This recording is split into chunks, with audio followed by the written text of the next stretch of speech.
Hello, everyone. Today is March 6th, 2023. My guest today is Maximilian Kowasch. Maximilian is a process engineer. Thanks for coming on the podcast, Maxi. Yeah, thank you too, Kuros, for inviting me. I'm happy to be here talking to you. Yes. So we met a few months ago over dinner, and in that dinner, you mentioned you work in the semiconductor industry. Yes. How What did you study before going into industry? Uh, what did you study? Yeah, so I started my studies 2011 in Munich. I was studying geosciences, German study, as I said, in Munich. And this was actually divided in three different parts. One part is geology, the second part was geophysics, and the third part was mineralogy. So the study itself was very broad. And the first part was geology, dealing more about history of the Earth, about different rocks. We made a lot of field trips into the mountains to see stuff, to also deal about the history of the Earth from the point of view of the minerals and of the rocks that we've seen on the field trips. And it also dealt a lot about geology. So how these rocks developed, how the earth itself develops. Yeah, kind of this. The second field was mineralogy, dealing about different minerals, how they are composed, what structure they have, atomic structure, which atoms and crystallographic lattices and so on. And also a little bit about crystal growth. And the third topic was geophysics, which is more about volcanoes and the plate tectonics movements and so on. So the study itself was very broad. And my interests, or the most interest always was in the crystallography department or the crystallographic field. And therefore I decided to study a master in Munich again about geomaterials and geochemistry. So this is a very weird name, but I would just call it material sciences because everyone, I think, can understand material sciences. Also, this study was very, very broad, but I basically decided to go into the crystallographic direction and crystallographic area, dealing more about crystal growth, about different crystal structures, their properties, and so on. What is what is crystal growth? Crystal growth is basically dealing about how to grow a crystal to get this crystal a single crystal. Single crystal means there are no grain boundaries. It's just one crystal with the whole crystals consisting of one crystal structure that you can give the crystal when you grow it in different conditions with different compositions and so on. So you want a crystal with different properties, and there are different methods of crystal growth, and you need to pick the one that's most suitable for the crystal and the purpose you want to grow it. Okay. And what's a grain boundary? A grain boundary, so that's actually very specific. Grain boundary if you grow a crystal and that's not single crystalline, so not you need to think of a bulk crystal. It's not like a gemstone or anything.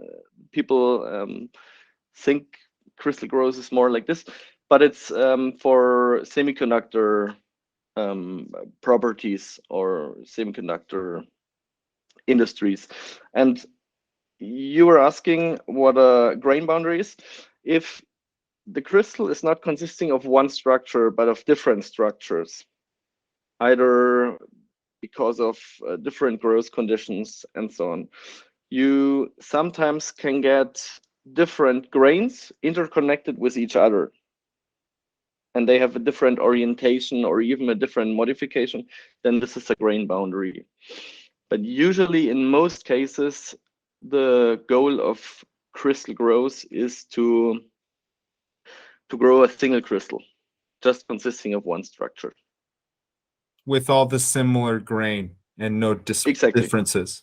Exactly. It's actually one very, very big grain.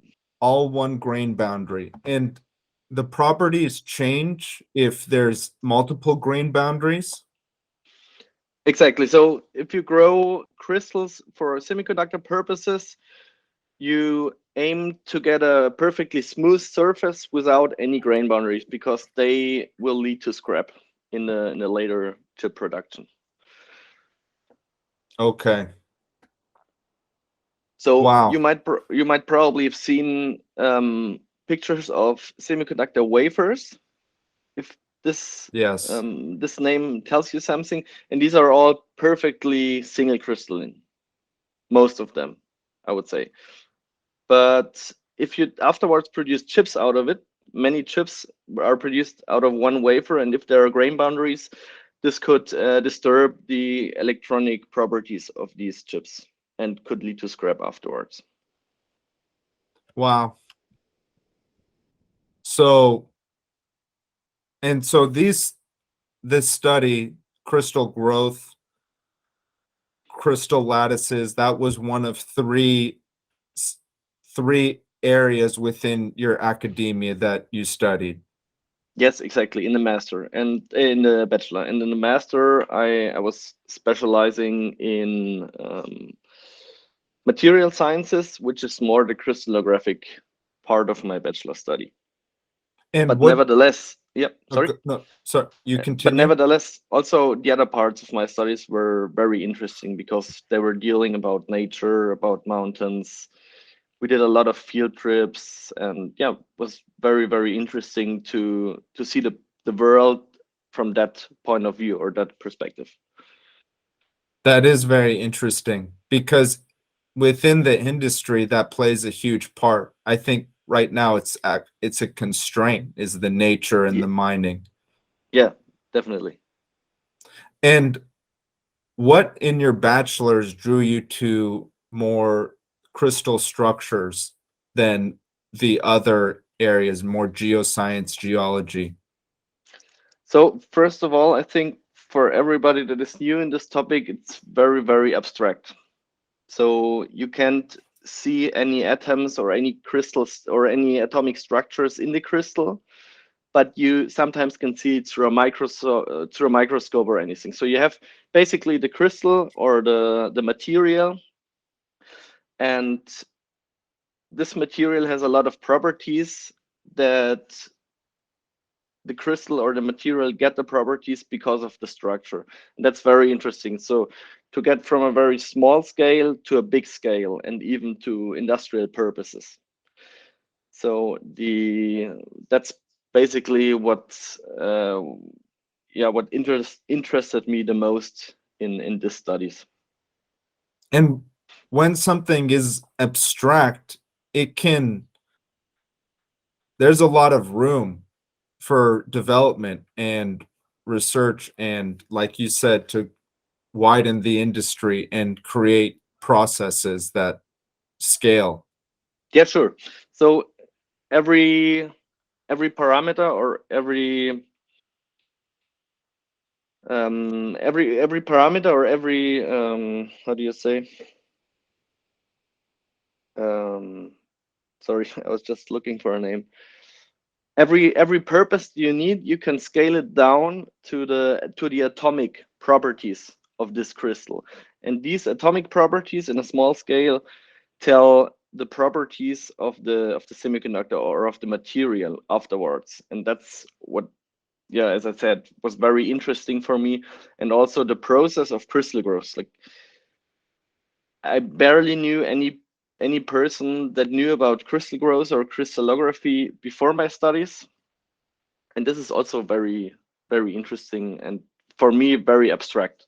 So everyone is dealing with semiconductors right now in a smartphone, in computers, in smart homes or anything. So semiconductors are literally everywhere, but very, very few people know about how to produce them or how to select the best semiconductor for a different or for a specific purpose. Yes, very few people understand what a semiconductor is. And so Yes, there are multiple semiconductors for multiple purposes. yes, there are. What are some widely used semiconductors? So I would say the mostly used semiconductor is silicon. Silicon is really literally everywhere. Literally is the most of the semiconductors are silicon. Then there are um, silicon, aluminum, or gallium nitride. There are different parts of semiconductors. Each of them is different in their way of production and also in their properties. Okay. But coming from the cost point of view, I think that's why the silicon silicon-based semiconductors are the mostly used semiconductors worldwide, because they're kind of cheap to produce, easy to scale in a production, and they're very, very versatile. What makes them easy to scale in production? The production and also the crystal growth of silicon is quite easy. So you can scale it a lot. So you just have to increase the machines that you need to grow silicon, and also the process itself is, I would say, quite understood worldwide. So you can look in the literature how to grow silicon crystals, and I think you can easily grow silicon crystals when you get some money, and yeah, produce silicon crystals on your own if you have money. But there are of course companies that have the knowledge and the know-how to, because they were growing silicon crystals for tens of years. Do you Okay. know what I mean? Yes, they had the experience before it became really mass that the knowledge became more open source and able to be produced by more people. Yes, exactly. And also the crystal growth process itself is, so you grow silicon crystals from a liquid phase, and if you have different parameters that you insert in your machine, you can grow a kind of perfect silicon crystals or crystal. Could you repeat that? So you have crystal growth machines and you insert your parameters. So the growth temperature, I can afterwards show you or describe to you how these crystals are produced, but this is quite easy to repeat, I would say. So you have different Okay. parameters, you insert them in your machine, and then you can grow a crystal. Okay. And this process is similar across all semiconductor types, silicon, aluminum. Aluminum actually is not a semiconductor, but if you combine aluminum or silicon, for example, it gets a semiconductor. Aluminum actually is a metal, which is a conductor. But the process itself of growing a semiconductor is different, is widely dependent on the parameters that each specific material has. For example, the melting point or the evaporation point. So these are basic parameters that need to be understood and need to be known to think of how can I grow a single crystal with these parameters, or thinking of these parameters. Okay. And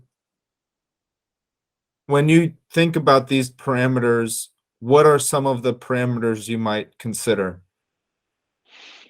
So if you have a semiconductor that is composed of two different atoms, like silicon aluminum or iron antimonide, which I grew during my studies in my master thesis.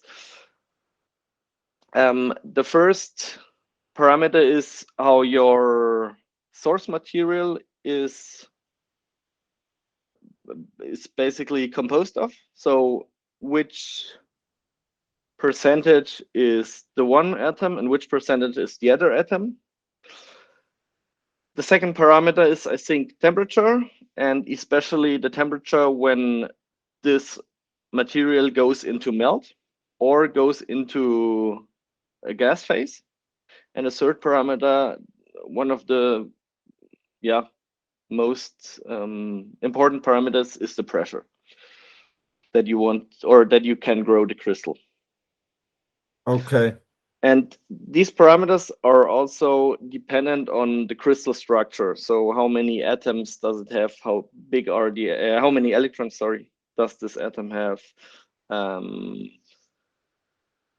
big are the atoms, and so on. So these small scale parameters determine the parameters for the crystal lattice and also the other parameters. Okay. And what changes what changes with pressure change? So the less pressure you have in a system, in a closed system, the more likely it is that atoms go into the gas phase. That's Okay. basically the connection between pressure and the melting point, or in this case, the gas point. If you think of water, so you need to actually heat up water in a room temperature, and in the room conditions, you need to heat it up to 100 centigrade that water goes into the gas phase. If you put water in a vacuum, so you release the pressure, and not release the pressure, sorry, but take away pressure, reduce the pressure, I wanted to say.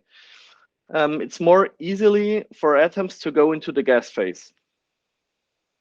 Okay. That's also, if you want to boil water, it's always better to keep the lid on, because that actually increases temperature in the system, and the atoms are more likely to go into gas phase. Okay. So temperature and pressure play a part in whether or not, in how the atoms change across phases. Yes. Okay. And one thing you mentioned to me when we first met was, phase diagrams and the importance of phase diagrams. What are phase diagrams and how do they help material scientists and process engineers? Mm-hmm. That's a very good question and very good point and introduction to this topic now, because the phase diagrams show at which conditions which modification grows. So for example, if you have just basic, let's stay at the water topic. We have water that can be liquid, gaseous, or solid as ice. And if you have one specific pressure, let's say room temperature, below 0 centigrade, water is ice. Above 0 centigrade and below 100 centigrade, water is liquid. And above 100 centigrade, water gets into the gas phase. So that's basically the diagram. Now, if you change the pressure, and the pressure in this case could be the X or the Y axis. And if you change the pressure, also these melting and this melting point and the point when water gets into the gas phase, these changes dramatically. And if you now have the phase diagram, on the one axis, the temperature, on the other axis, the pressure, you have one point where all three phases, or sorry, where all three modifications of water meet each other. So you can't distinguish between these three phases. You reach this, you can look it up online, but I don't know the parameters that are met in this condition where all three phases are together. But with these two parameters, you can change the system. And if you put this knowledge to semiconductors, and you want to grow a semiconductor, like let's say iron antimony 2, so iron and antimony 2. You have the phase diagram on the x-axis. On the one side, 100% iron. On the second side, 100% antimony, and all in between. So in the middle, it's 50-50. And on the y-axis, you have the temperature. And then you have different areas in this diagram that show at these conditions, this phase is solid, or the whole process is liquid above a different temperature, which is the liquidus temperature. And your question also was, why is this phase diagram important? It's important to get to know your parameters that you need to grow the crystals with them. And for crystal growers, the first task, I would say, before growing a crystal is to check the phase diagram. Okay. That makes sense. And what go? Sorry. It relates back to, the three parameters, because the second two were temperature and pressure. And then the first one was the percentage of atoms, because Yes. you're getting to the atomic scale once you're working the composition. with the composition. Yeah. And that the x-axis on the phase diagram you just described are just an array of compositions with two different atom types. Exactly. Yeah. So one end and the other end of the phase diagram is 100% each atom. So in the iron antimony system, you have on the left side iron, on the right side antimony. And you see if you go up with temperature, this is the melting point of each of these phases. And then somewhere in between, you can meet points when you increase the other content. So if on the iron side, if you go to the right, you increase the antimony content. And therefore, the liquidus temperature changes. And what is now really important for crystal growers, if you, for example, grow a crystal, there are different crystal growth techniques, but if you grow from a liquid phase, you have just a system that is liquid above the temperature of the specific composition, and you cool it down, you follow the lines, and then the first phase that you meet going down with the temperature, the first phase you meet, that's the first grain that will crystallize. Okay. I'm not sure I understood. That will be the first grain that crystal. So if you go down, so that means you're not changing composition. The composition is always the same, or in the whole system, the composition is always the same. But if you now go down with temperature, you will meet a line. And this line is the line where one specific phase in the diagram crystallizes. And now you follow the line. And as more and more of this phase crystallizes, the other phase will be enriched. And therefore, also the composition of the liquid phase in the crystal growth changes. Okay. So I will make it a little more, practical, I would say. If you, in my master thesis, I was growing iron antimony 2. If you would have a liquid phase of iron antimony 2, having a melting point of anywhere above 1000 centigrade, if you decrease this in a specific composition, the first phase that you meet in the phase diagram, this is the first phase to crystallize. As far as you further decrease the temperature now, this phase, so this crystallized phase, get more and more crystallized inside the liquid, and the grains will start to crystallize. Then in the phase diagram, you can see which is the next phase that will crystallize. And then you further go down the line, and the second phase, because of the changed compositions, the second phase now, a different phase, will crystallize. So now there are two crystallized phases, and in this example, one phase that is still liquid. Because when you more and more crystallize one phase, the whole liquid gets enriched in the other phase. Is this clear? So you take out the crystallized part of the whole composition,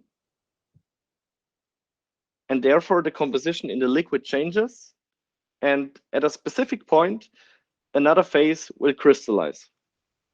And there will be 3 phases Exactly. and 2 crystallized phases and 1 liquid phase. Exactly, in one liquid phase, until you further decrease temperature to a third phase or to this third phase, and the whole rest, which will be the matrix, will be crystallized. Okay. Will this be under multiple phases, or will it be crystallized under 1 phase? In my example of iron antimonide, it will be one last phase which is the matrix, surrounding all the other 2 phases that were crystallized first.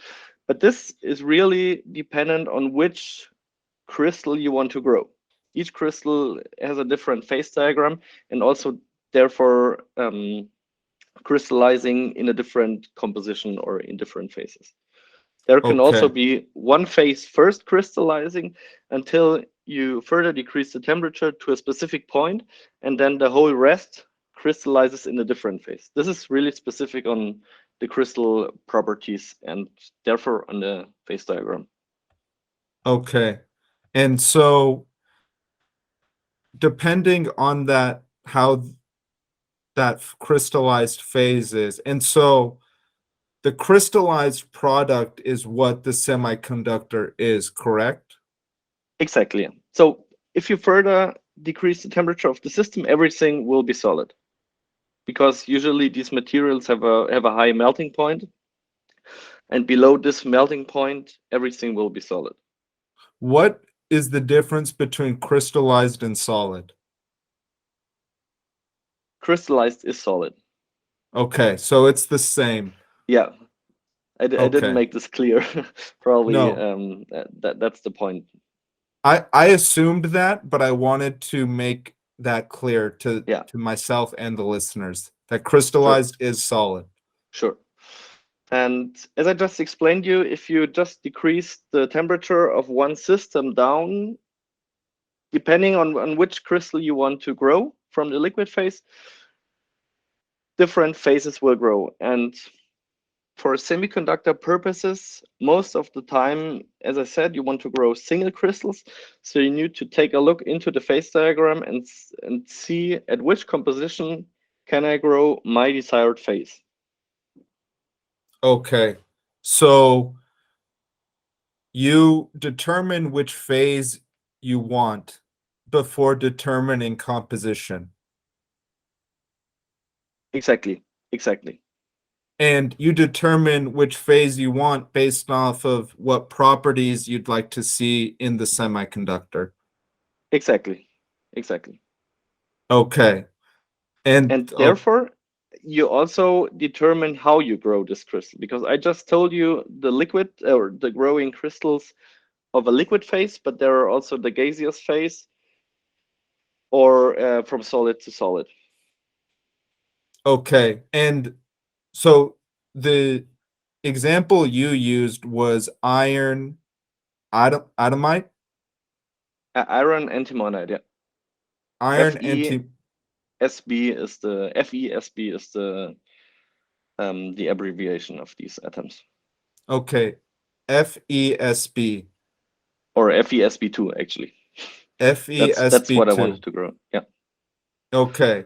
But if you had different requirements and you needed a different, maybe different elements and different compositions, then it's possible that would it be possible that you go maybe solid to solid or gaseous to solid? This is dependent on the temperature when the atoms go into the gas phase, because solid to solid is only possible from the gas phase. So you have a high vacuum, and then the solid phase become gaseous and will go to the other end over a gradient and build a crystal over there, because crystal growth is always dependent on gradients. So you have a closed system and you insert a gradient, be it a temperature gradient, a pressure gradient, or a concentration gradient. And crystals or atoms move because of these gradients. Because in a closed system, the system strives to have the less, I would say, chaos in itself. It always aims for equilibrium. Equilibrium means that this system is stable as it is. But if you insert a gradient, for example, a temperature gradient, this system aims to grow, to go in this direction to get back to the equilibrium. Is this clear? Yes, but it goes back to equilibrium at the new gradient. Because of this gradient. Okay. I can give you another example. If you go into the mountains in California and it's winter, it's pretty cold. And if you sleep inside, there's a lot of people. The water content inside the air, the humidity, will be very high. And if you open the door in the morning to the outside, the outer part of the door is very, very cold. So the whole humidity will go to the wall, to the window, and stick on there. So you see that the window gets matte. You see what I mean? Did you get this? Yes. And that's basically because you had a system and you inserted a gradient there, which is a concentration and a temperature gradient. And all these atoms try to go out to get this equilibrium back, or to get back to equilibrium in this system. And this equilibrium is actually reached when both temperatures will be the same.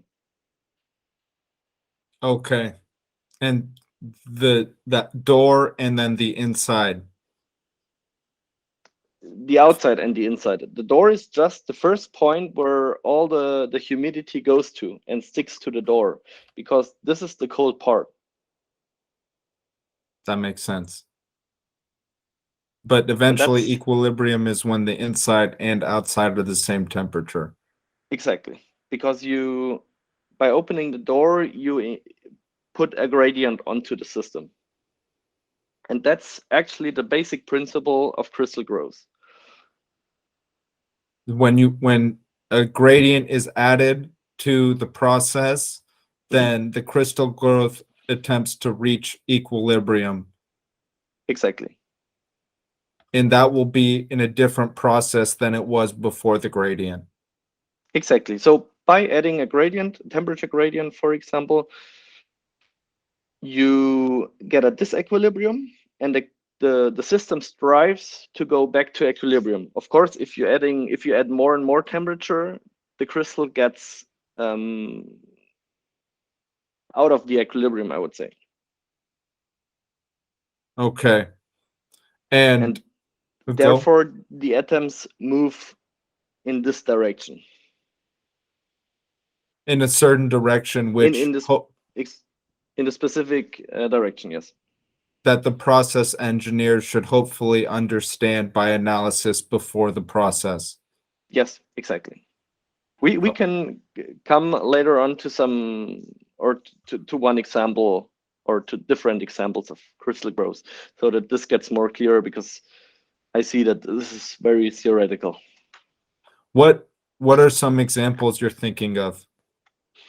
For example, growing of if we just stay in my master thesis, iron antimonide, you have quickly decreased the temperature of the melt. So this is the ingot, the starting ingot, the source, I would say.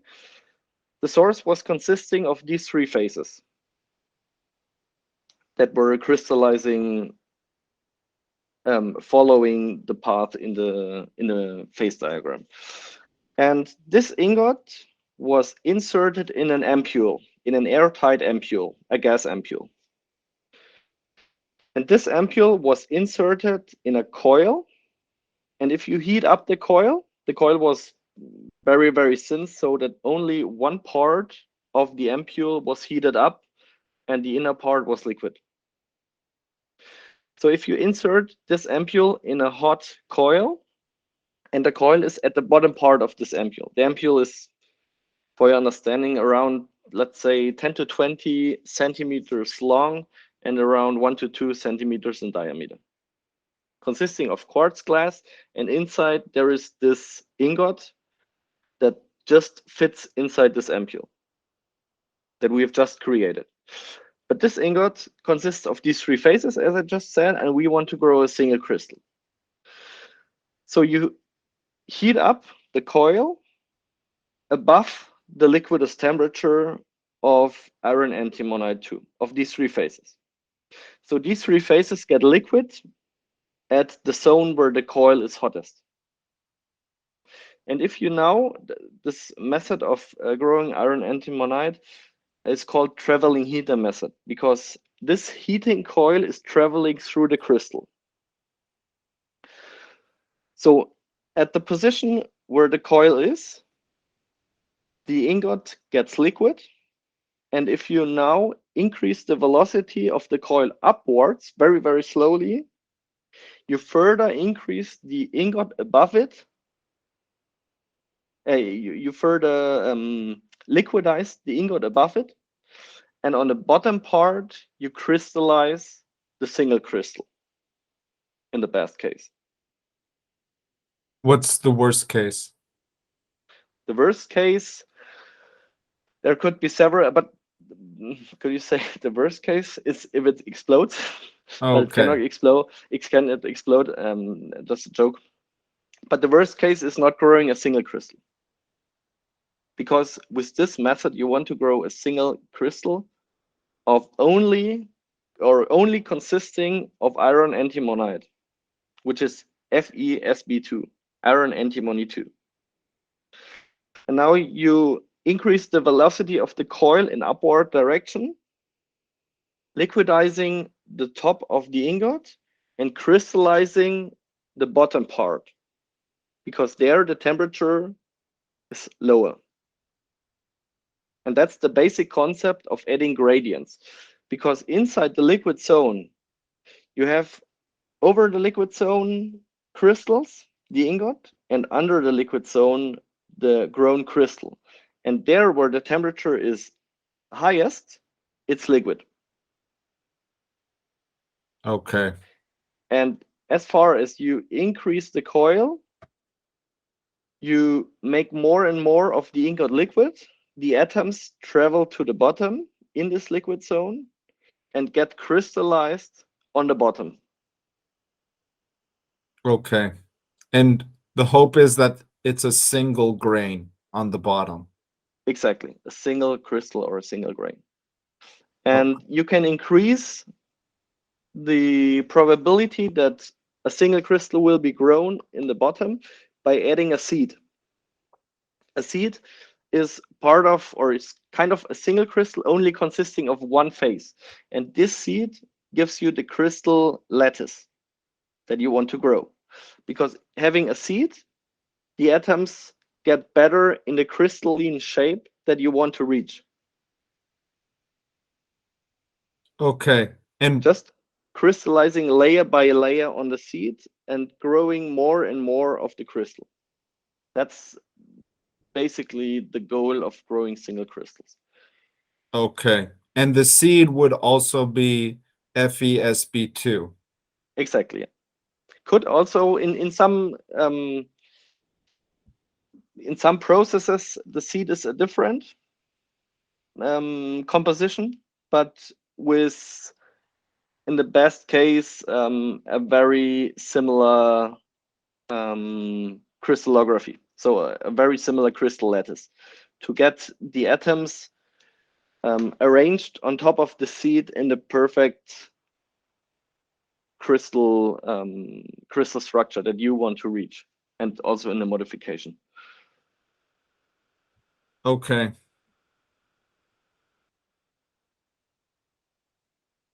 And this, okay. Will that process be able to used for multiple materials, or is it unique to iron? Iron Could, antimonide. yes. There are several other crystals and semiconductors that can be grown with this method, but more popular, I would say, is Tucholsky method. Tucholsky method is the basic method of growing silicon. What's that Probably method? Tucholsky method. This was a Polish professor, I think, that Okay. developed this method. What occurs in this method? So this method is, as I said, the basic method of growing silicon. This is a method of growing crystals also from liquid phase, like the traveling heater method that I just explained to you. But in this method, you have a big crucible consisting of just silicon. So you put in this crucible silicon pellets that are very, very pure. And you heat up these pellets, sometimes depending on the properties that you want to grow. You insert a specific dopant into this crucible, but basically you heat up the crucible so that you have a liquid consisting only of silicon. What you do afterwards, when all the silicon is in the liquid phase, you insert a seed crystal, also with the perfect crystal lattice. You insert this crystal into the liquid until it dips inside. It's important to say that the seed needs to also be hot, otherwise it will lead to a thermal shock. And two questions. When you say a perfect crystal lattice, that would be at the desired composition you'd want, not pure silicon. It's correct? actually pure silicon, but silicon in one modification that you want to grow. It can actually grow in different modifications, and you want to give it the modification that you want to desire, or that you actually desire, by having your properties for the crystal growth. If you change the properties, sometimes other modifications can grow. Okay. What's a modification that maybe occurs often, but is you don't want to grow?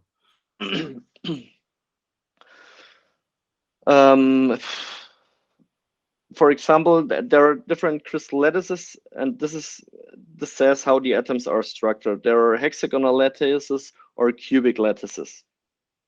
And if you change this, or this can easily actually be changed by changing the parameters. But you want one modification for your for the semiconductor properties in the end. Okay. That makes sense. And that is that's very atomic scale. Yeah, that's what I mentioned earlier, that the atomic scale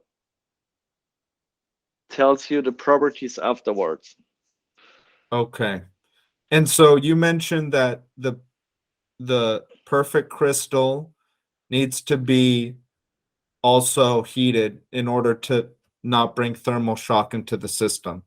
Exactly. If you would just insert the seed inside the silicon, there will be a lot of defects because the temperature of both is very, very different. Okay. And the temperature gradient, here we are back to gradients, would be very high. Therefore, you heat up the seed that the temperature is more or less the same. And therefore there is no gradient. or a very, very small gradient.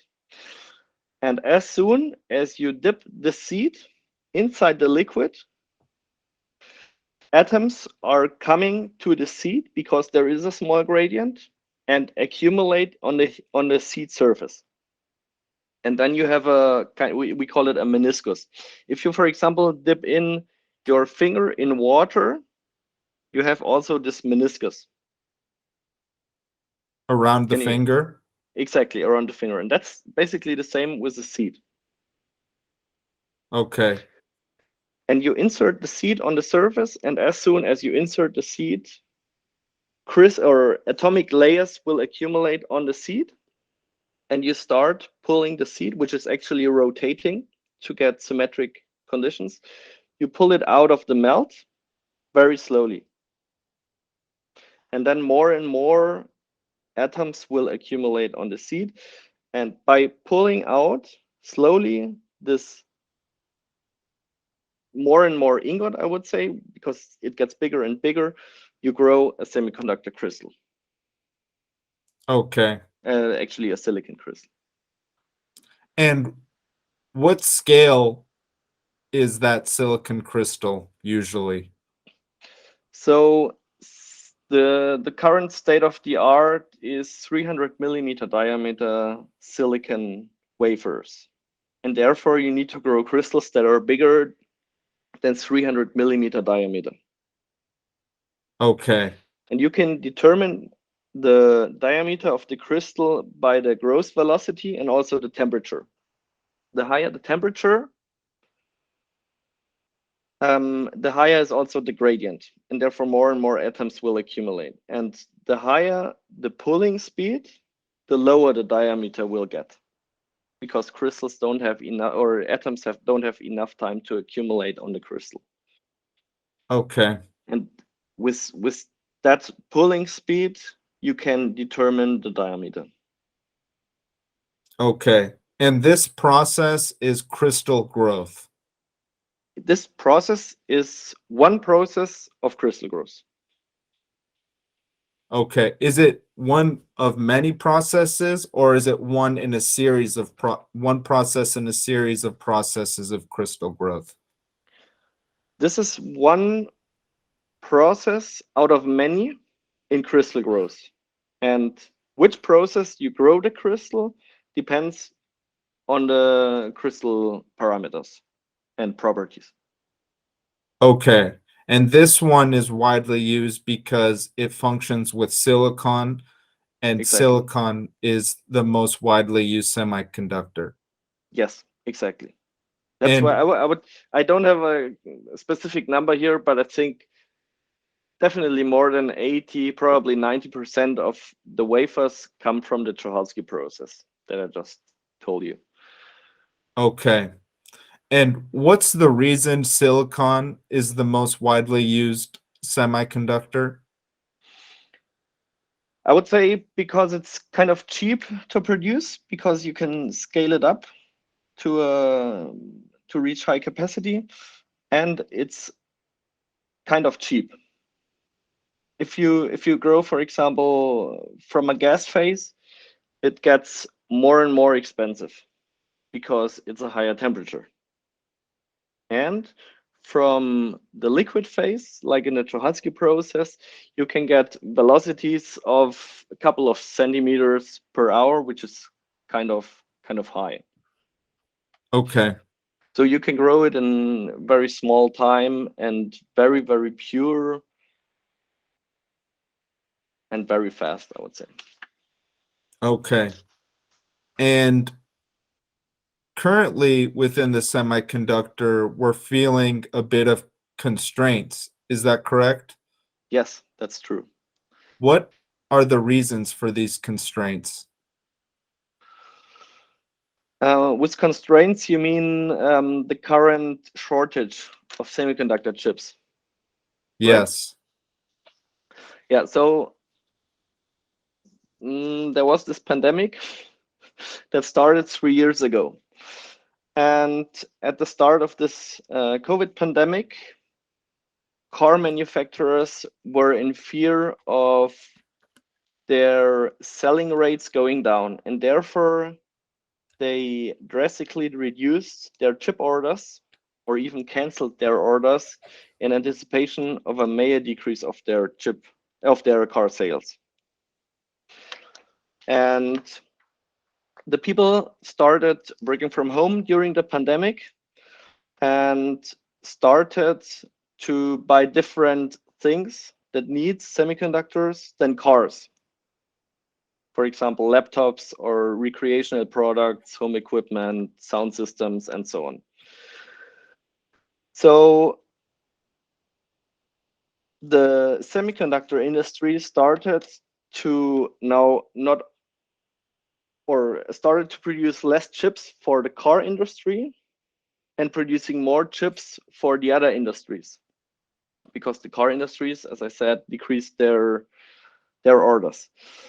And you need to know that a chip factory, a chip fab, is only profitable if it's you usually, or you can read in literature, if it has a capacity of 85%. If their capacity is full up to an order of 85%. Above this, it's profitable, and below this, it's not profitable. Therefore, the semiconductor industry sold their capacity to more these recreational products instead of car manufacturers. So what now changed afterwards? The COVID pandemic was not over yet, not at all, but the car industry got back to its normal production, I would say, after all these COVID lockdowns. Basically after all this COVID lockdowns, and when the situation got back to normal. And therefore, the car industry did not have the capacity anymore in these fabs, because the fabs sold it to the other manufacturers. And therefore, this chip shortage, I would say, increased, because also the whole society more and more needs semiconductors for digitalization, for recreational products, for electromobility. And therefore, less chips were used or were produced for cars. And yeah, that led to the chip shortage in 2021. There were also further reasons, like, as I said, the shutdown of factories due to the COVID lockdowns in China, or in Texas, there were these ice storms when factories needed to shut down. Or in some fabs in Japan, there were fires. There were different reasons why the shortage of chips increased in the last years. Okay.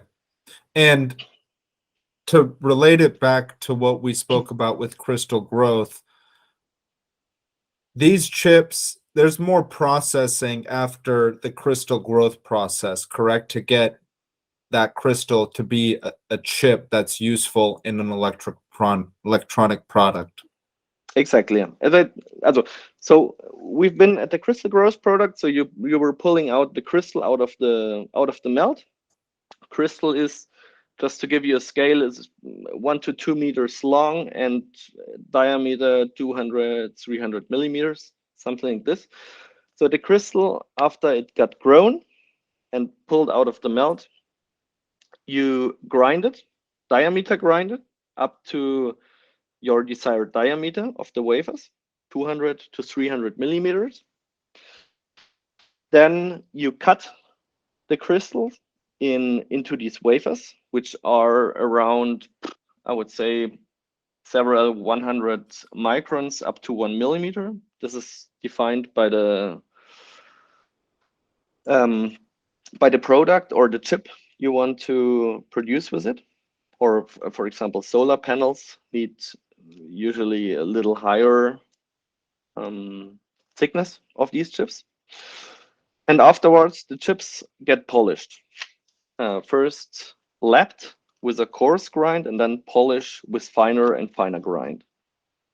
to get the the surface very, very smooth. That's the goal, because I, that's the Mhm. I've heard that a lot of water is used in the process. Actually, yes, the water is used for polishing and also for cleaning the wafers afterwards. Okay. So polishing, cleaning, and making sure it goes from a crystal to a product. Exactly, by grinding, cutting, and polishing afterwards these wafers. Then you have these thin wafers, I would say, and the last step is called chemical mechanical polishing, which is basically oxidizing the surface of the wafer and then, or etching the surface, and then polishing away this layer, because by oxidizing the surface, the hardness will decrease and you can better get rid of these um, yeah, most outer atomic layers. And the goal you can reach with the chemical mechanical polishing is a perfectly atomic smooth surface, Okay. because this is the basis for the chip production afterwards. What do you mean basis for chip production? So every chip, or the first product that you need when producing chips, is this wafer, actually. Okay. And is there another product to follow on? Oh, you mean any electronic product. You can't build an electronic product without the wafer. Exactly. Because afterwards, if you have this wafer polished and characterized and measured, cleaned, and so on, you ship it to a customer, which is the chip producing facility usually.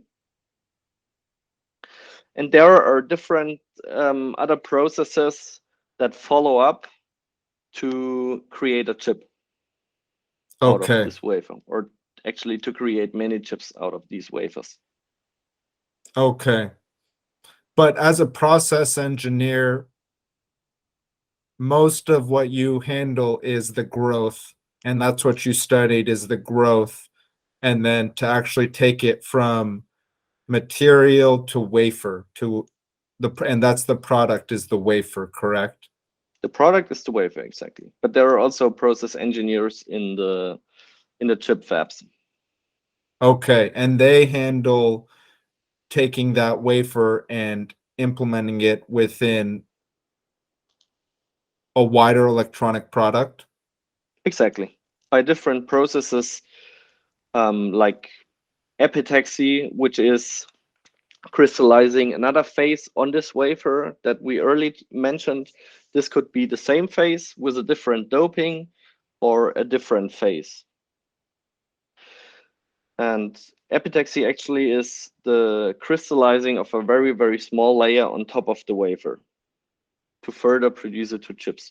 Or you oxidize the surface. Usually oxides or silicon oxide is an isolator. So you have an isolating layer on the wafer. And afterwards, you have a process that's usually, or you usually use the process of photolithography, which is adding a photoresistant coating on the layer and then develop it with a photomask. And this photomask usually has the pattern of the chips. So this photomask determines the size of your chips. Okay.